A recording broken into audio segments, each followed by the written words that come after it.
योगेन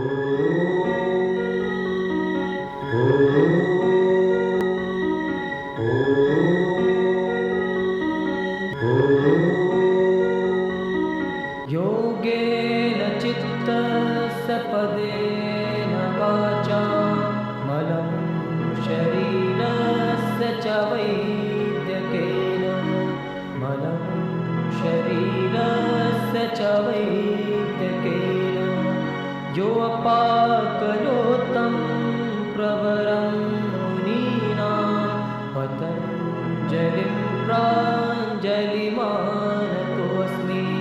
पतञ्जलिं प्राञ्जलिमानतोऽस्मि पतञ्जलिं प्राञ्जलिमानतोऽस्मि।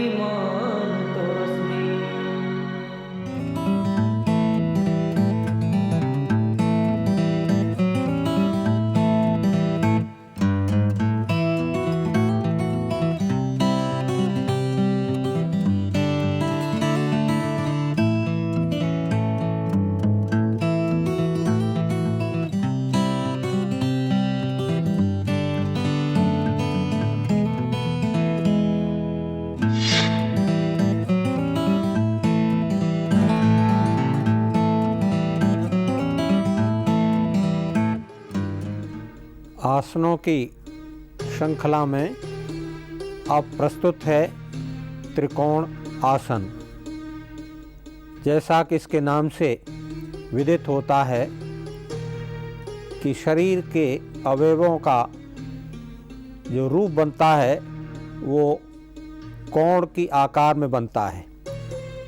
कोण में 3 स्थितियां होती हैं, आधार रेखा और एक साइड की रेखा, इधर दाएं और बाएं दोनों साइड की रेखाएं, और इनको मिलकर के 3 कोण बनते हैं। तो त्रिकोण का अर्थ है 3 कोण। तो हमारे शरीर की आकृति हाथ और टांगों की और बीच के भाग की विभिन्न स्थानों पर एक कोण बनता जाता है। कोण की जो गणित के अंदर शक्ति है, जो उसका अर्थ है वो यह है कि उस 2 समकोण के बराबर होता है, अर्थात 180 डिग्री उसका मान होता है। और एक सरल रेखा बन जाती है तो पूरे नस नाड़ियों के अंदर सरलता, लचक और जो प्रवाह है प्राण का, ऑक्सीजन की स्थिति, रक्त का प्रवाह, ये सब कुछ उचित मात्रा में होता है और शरीर मजबूत और स्फूर्तियुक्त होता है। और जो चर्बी होती है अतिरिक्त, वो धीरे धीरे इससे कम होती जाती है और शरीर का मान भी बढ़ता है, शरीर की लंबाई भी बढ़ती है इससे। तो ये बहुत उपयोगी है। ये आसन बहुत इसके कई तरीके हैं। तो इसमें प्रारंभिक स्थिति में 2 ही इसके जो तरीके हैं उनका अभ्यास कर लेना चाहिए। उसके बाद फिर आगे बहुत और जो उसके अवान्तर छोटे छोटे और विभाग हैं उनका अभ्यास भी लोग बाद में किया करते हैं और उसके अलग अलग लाभ हैं। तो अब आइए इस आसन के करने के ढंग को हम लोग देखें। आसन की स्थिति, दोनों पैर मिलाएं, दोनों हाथों को ऊपर ले जाते हुए श्वास भरें धीरे धीरे। ये आसन की तैयारी हुई।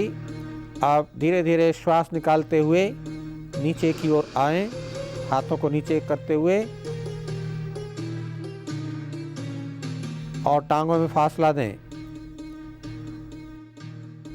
आप पहले बाईं तरफ की ओर झुकेंगे, एक पैर सीधा रहेगा, दूसरा घुटनों के पास से मोड़कर, और धीरे धीरे उसी तरफ के हाथ को अपने पैर से लगाते हुए और पंजे तक ले जाएं और दूसरे हाथ को आकाश की ओर करें।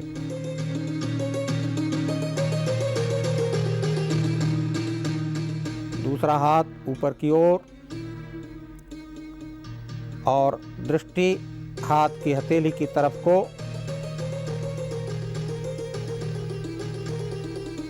और अंदर श्वास भरा हुआ रहेगा, जिससे पूरे शरीर की नस नाड़ियों में एक खिंचाव और पूरी प्राण शक्ति का संचार होता रहेगा। आप वापस पूर्ववत स्थिति में आए धीरे धीरे, हाथ को नीचे की ओर करते हुए। अब सीधे हो जाएं, हाथ को नीचे के हाथ को भी उठा करके, और अब दूसरी ओर की क्रिया होगी, दूसरी तरफ उसी तरह से मुड़ना है। धीरे धीरे पहले हाथ को नीचे ले जाएं और दूसरी तरफ के हाथ को सीधे आकाश की ओर, आसमान की तरफ करते हुए कनपट्टी पर ला करके आगे की ओर झुका दें और हथेली को देखें, हथेली की तरफ दृष्टि, श्वास भरा हुआ। इससे टांगों में पूरा खिंचाव होता है, घुटनों पर पूरा बल पड़ता है और कमर के दोनों तरफ भी इससे खिंचाव, दबाव और झुकाव पैदा होता है। आप पुनः इसको वापस पूर्ववत स्थिति में धीरे धीरे आए, हाथ को नीचे की ओर करते हुए चले जाएं और नीचे का हाथ ऊपर की ओर उठा लें और पूर्ववत स्थिति में विश्राम की स्थिति में ले जाएं पीछे की तरफ। यह एक प्रकार की स्थिति दाएं और बाएं तरफ की हुई।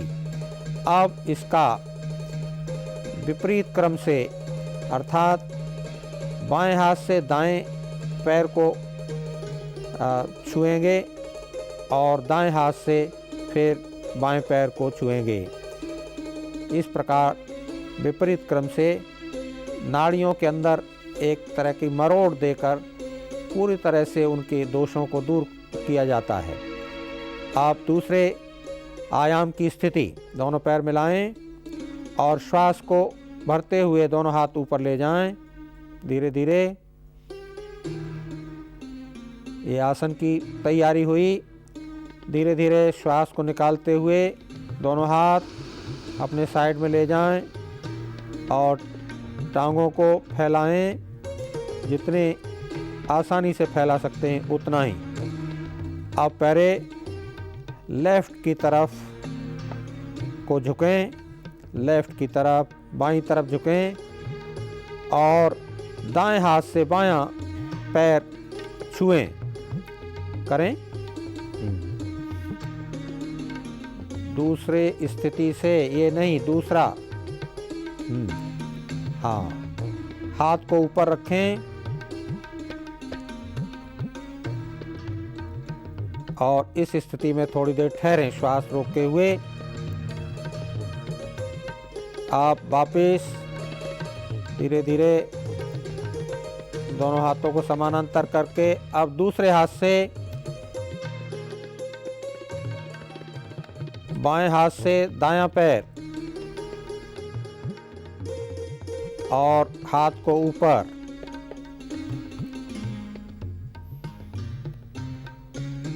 अब श्वास निकालते हुए धीरे धीरे वापस पूर्ववत स्थिति में दोनों हाथों को रखकर पैरों को भी धीरे धीरे वापस लाइए अपनी पूर्ववत स्थिति में, पैरों को मिलाकर और थोड़ा फासला देकर के विश्राम की स्थिति। इस प्रकार त्रिकोण आसन की दोनों स्थितियां, एक सम स्थिति और एक व्युत्क्रम स्थिति, दोनों स्थितियों से दो तरह से आकृतियां शरीर में बनती हैं विभिन्न अंगों में।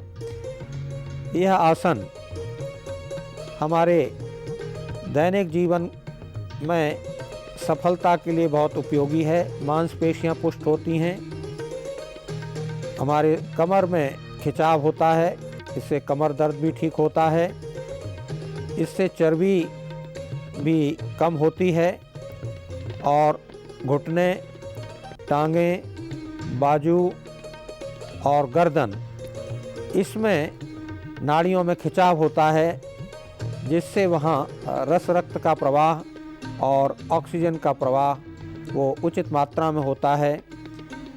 यह आसन स्पोर्ट्समैन और एथलीट्स, उनके बहुत काम का है। इससे वो उछल कूद बहुत आसानी से कर सकते हैं। शरीर में एक स्पंज जैसा वो लचक आ जाती है और स्फूर्ति बनी रहती है। तो यह आसन प्रतिदिन 1 मिनट से 2 मिनट तक अगर कर लें तो पूरा दिन एकदम शरीर को चुस्त और दुरुस्त रखता है। तो इस प्रकार ये आसन संपन्न होता है। इस आसन को हर आयु वर्ग के लोग कर सकते हैं और इसे खाली पेट ही किया जाता है जैसे और आसन हैं। उसी तरह से उसके साथ इस आसन के करने के बाद शव आसन आवश्यक है। इस आसन से जो टेढ़े मेढ़े बैठते हैं या टेढ़े ढंग से चलते हैं या झुककर चलते हैं तो कुछ समय के बाद वो आदत पड़ जाती है। बाद में कमर झुकने लगती है और कंधे टेढ़े होने लगते हैं। वो सब विकृतियाँ इससे दूर होती जाती हैं और स्वस्थ और सुडौल बन जाता है शरीर। उससे स्फूर्ति आती है और शरीर एकदम चुस्त और दुरुस्त बन जाता है। तो स्पोर्ट्स और एथलीट्स के जो व्यक्ति हैं उनके लिए यह आसन बहुत वरदान सिद्ध होता है। उससे शरीर में स्फूर्ति बनी रहती है और वो हाई जंप, लॉन्ग जंप, दौड़, इन सब में बहुत सफलता प्राप्त करते हैं। इस आसन को प्रतिदिन अपनी सामर्थ्य के अनुसार 2 बार, 3 बार, 4 बार करके हम तरोताज़ा हो लें और उसके बाद पूरे दिन बिना थके हुए कार्य करने की शक्ति अर्जित करें। ये आसन बहुत उपयोगी है और टांगें उतनी ही चौड़ाएं जितना कि संतुलन बन जाए। ज़्यादा चौड़ाने से संतुलन बिगड़ने का डर रहेगा। कोई भी आसन थकावट के लिए नहीं होता, वो थकावट दूर करने के लिए हुआ करता है, ये ध्यान रखें। तो इस तरह यह आसन संपन्न हुआ। ओम। त्रिकोण आसन हमारे रोजमर्रा के जीवन में बहुत उपयोगी है। इससे मांसपेशियां पुष्ट होती हैं, शरीर के बैठने का पोस्चर ठीक होता है, चर्बी घटती है और इससे घुटनों, टांगों, बाहों की नाड़ियों में खिंचाव होता है, जिससे वहां रक्त का प्रवाह और ऑक्सीजन का प्रवाह उचित मात्रा में होता है। ये आसन खिलाड़ियों के लिए बहुत उपयोगी है। इससे वे उछल-कूद आसानी से कर सकते हैं और उनके शरीर में स्पंज जैसी लचक आ जाती है और शरीर में स्फूर्ति भी बनी रहती है। यदि ये आसन प्रतिदिन 1 मिनट से 2 मिनट तक कर लिया जाए तो हमारा शरीर सारा दिन चुस्त दुरुस्त बना रहता है।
योगाभ्यास से संबंधित कुछ सावधानियां।